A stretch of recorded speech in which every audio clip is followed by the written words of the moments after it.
Je veux arrêter d'utiliser les estimations. Quoi? T'es sûr? C'est une blague, non?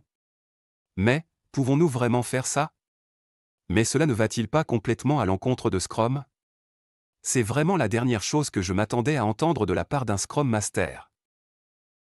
Voilà une conversation que j'ai eue récemment avec mon équipe. J'avais passé des mois à leur montrer à quoi servent les story points, vélocité, affinement, prévision sur un sprint, mais en vain. Ils n'étaient tout simplement pas intéressés. J'ai donc estimé qu'il était enfin temps d'arrêter de perdre du temps et de se débarrasser complètement des story points.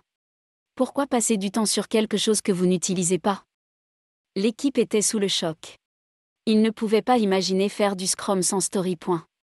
Je suppose qu'ils craignaient aussi qu'un manager vienne leur faire des reproches.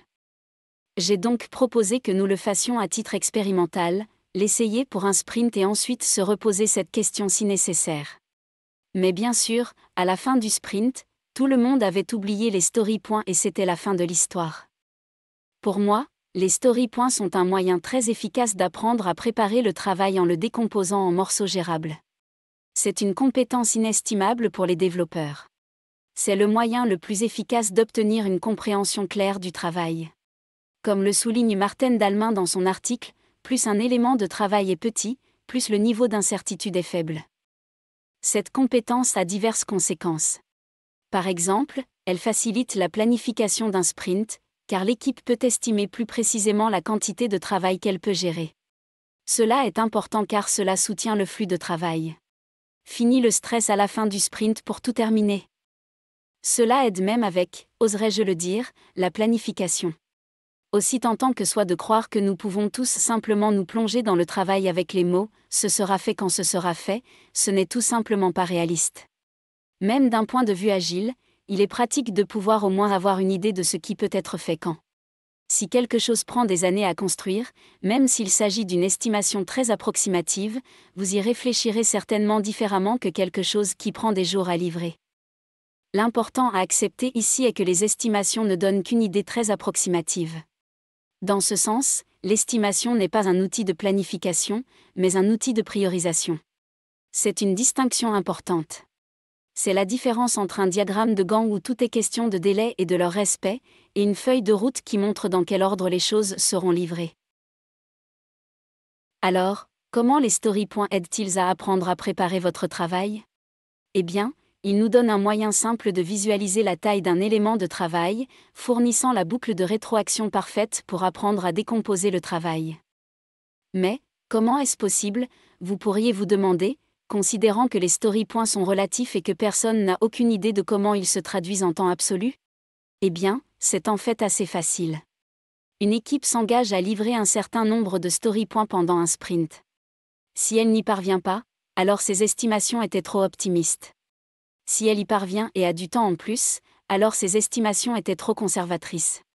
Faites cela quelques sprints et l'équipe commencera automatiquement à développer une sensation pour ce qu'est un story point.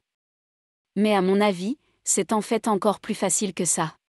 À la fin d'un sprint, et surtout s'ils n'ont pas atteint leur engagement, une équipe pointera automatiquement le PBI qui a pris plus de temps que prévu. C'est une question de fierté, le désir naturel d'un développeur d'exceller dans son travail. Et oui, c'est une intuition, et c'est parfaitement bien. L'essentiel est que c'est l'erreur, et non la précision, qui compte. Plus une équipe est mauvaise en estimation, plus grande sera la marge par laquelle elle ne respectera pas son engagement, et donc plus l'apprentissage sera efficace.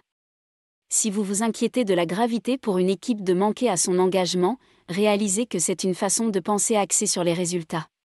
Le succès du sprint est déterminé par un résultat, atteindre l'objectif du sprint, et non une quantité de travail spécifique. Se concentrer sur l'objectif rend automatiquement la portée flexible, donnant à l'équipe beaucoup de marge pour apprendre cette compétence utile. Les story points ne sont pas une question de justesse, mais d'apprentissage. Et c'est génial parce que cela signifie que nous n'avons pas besoin de prendre tout cela trop au sérieux. Qui se soucie de savoir si c'est un 3 ou un 5? Des discussions sans fin pour parvenir à un consensus? La vraie conversation a lieu après, quand nous parlons de savoir si nous avons atteint notre engagement ou non. Sachant que l'apprentissage se fait le mieux lorsque nous le gamifions, cela devient soudainement une opportunité. Moi-même, je ne fais plus jamais de session de poker, je fais de l'estimation avec de l'extrême cotation. Ce jeu est simple, mettez en place une table avec la séquence de Fibonacci dans la ligne de titre, et demandez à l'équipe de déplacer individuellement les PBIs vers la colonne qu'ils pensent être juste. Dites quelque chose de stupide comme « celui qui déplace le plus d'éléments gagne un prix », pour bien montrer que c'est un jeu. Assurez-vous simplement que les gens s'amusent. Si vous avez une équipe qui s'inquiète de la fiabilité des estimations, dites-leur qu'ils pourront discuter des estimations avec lesquelles ils ne sont pas d'accord après le jeu. Ce que vous obtiendrez, c'est une estimation éclair où tout le monde participe. J'ai eu des équipes qui estimaient 40 éléments en 10 à 20 minutes. Et cela inclut les discussions après. Voilà donc la vraie valeur des story points. Un outil simple qui repose sur l'intuition et l'instinct de votre équipe. Juste sur cette base et la boucle de rétroaction que le sprint fournit, les équipes apprennent progressivement à décomposer leurs histoires en moins de 5 story points chacune. Et une fois que vous arrivez à ce point 1, 2 ou 3 story points, l'apprentissage est terminé et vous pouvez vous débarrasser des story points et de l'engagement.